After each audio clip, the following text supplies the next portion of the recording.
हमारी यूनियन हमारी ताकत, हमारी यूनियन हमारी ताकत। महाराष्ट्र राज्य परिचारिका संघटनेत नमस्कार, मी सुमित्रा तोटे, राज्य सरचिटणीस महाराष्ट्र राज्य परिचारिका संघटना मुख्यालय लातूर। आज आम्ही या राज्यातील परिचारिका पुन्हा एकदा आझाद मैदानावर धरणा आंदोलन करतो आहोत। यावर्षी दरवर्षी जागतिक 12 मे हा जागतिक परिचारिका दिन आणि परिचारिका सप्ताह साजरा महाराष्ट्र जगभर साजरा केला जातो। परंतु यावर्षी परिचारिका दिनाच्या या पूर्वसंध्येलाच शासनाने परिचारिकांच्या प्रशासकीय बदल्याचे निर्णय घेतले आणि मोठमोठ्या याद्या सुद्धा जाहीर केल्या। प्रशासकीय या सर्व परिचारिका ह्या महिला 90% महिला असलेला संवर्ग आहे आणि यामध्ये प्रत्येक परिचारिकेवर त्यांची जसे रुग्णसेवेची जबाबदारी आहे त्याचबरोबर कुटुंबाची सुद्धा जबाबदारी आहे।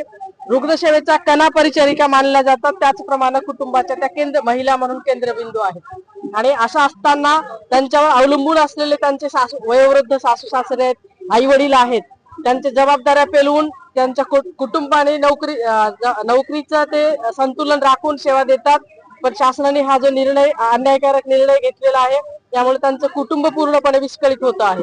त्याचबरोबर या रुग्णसेवा देणाऱ्या या कर्मचारी आहेत त्यांच्यावर कसलाही आर्थिक भार नाहीये, यांच्या बदल्या करण्यासाठी शासनाकडे असं ठोस कारण नाहीये, तरी सुद्धा हा नियम म्हणून बदल्या होऊ घातलेल्या आहेत। त्याचबरोबर प्रत्येक संस्थेमध्ये दर 3 वर्षांनी परिचारिकांच्या विभागांतर्गत बदल्या होतात, त्या एकाच ठिकाणी 10-20 वर्ष काम करत नाही।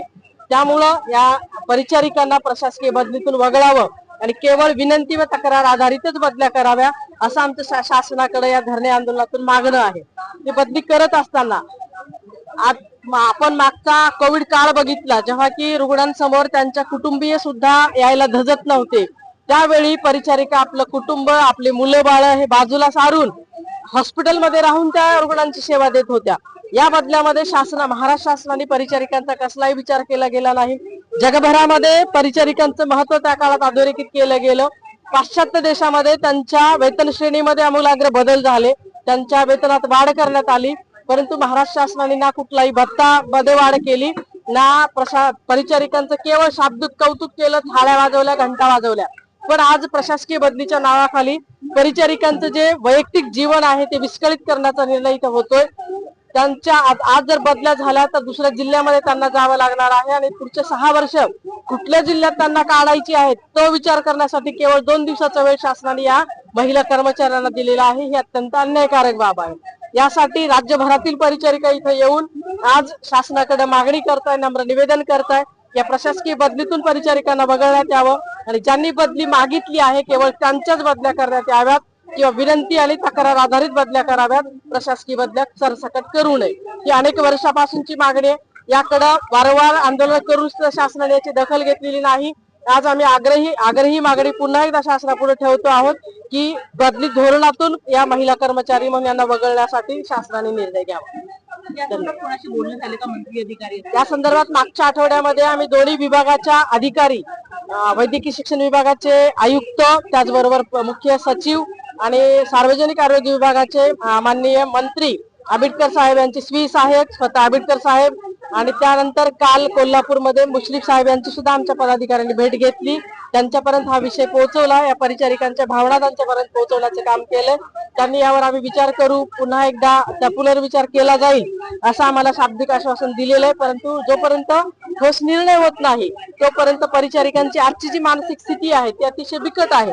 प्रत्येकाच्या कुटुंबावर बदलीचं टांगती तलवार आहे, कुठल्या वेळेला यांच्यासोबत निर्णय होतील आणि यांना कुठल्या जिल्ह्यात जायला लागेल याचा अंदाज आज बांधता येत नाही। त्याच्यामुळे ह्या स्वतः मानसिकरित्या ढळलेल्या या परिचारिका आझाद मैदानामध्ये आंदोलनासाठी आलेल्या आहेत। किती महिला परिचारिका आहेत या प्रत्येक विभागामध्ये? आता दोन्ही विभाग बघितले तर सार्वजनिक आरोग्य विभागामध्ये किमान 35-40 हजार नर्सेस कार्यरत आहेत, त्यापैकी 30% नर्सेसला या बदलीला सामोरं जावं लागत आहे। त्याचबरोबर वैद्यकीय शिक्षण विभागामध्ये 20 ते 25 हजार परिचारिका काम करतात, त्यातल्या 30% या कर्मचाऱ्यांना बदलीला सामोरं जावं लागतं। सरकारला आम्ही इतकंच आवाहन करतोय की आज महाराष्ट्र शासन महिलांसाठी अनेक योजना, अनेक महिला सक्षमीकरणासाठी धोरण राबवत आहे। आजचं या वर्षीचं जागतिक परिचारिका दिनाचं घोषवाक्य आहे आमच्या परिचारिका आमचं भविष्य त्यांना सक्षम केलं तर ते अनेक जीव वाचू शकतात.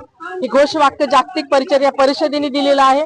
त्यावर काम करत असताना किंवा महिला सक्षमीकरणावर काम करत असताना या परिचारिकांचं सक्षमीकरण करणं गरजेचे, ना की त्यांचं खच्चीकरण. म्हणून त्यांना या अन्यायकारक निर्णयातून त्यांना वगळावं आणि ज्यांना जिथं कुठं बदली ज्यांनी मागितली आहे त्यांच्याच बदल्या कराव्या आणि त्यांना सुरक्षित कुटुंबासोबत राहून रुग्णसेवा करण्याची संधी द्यावी.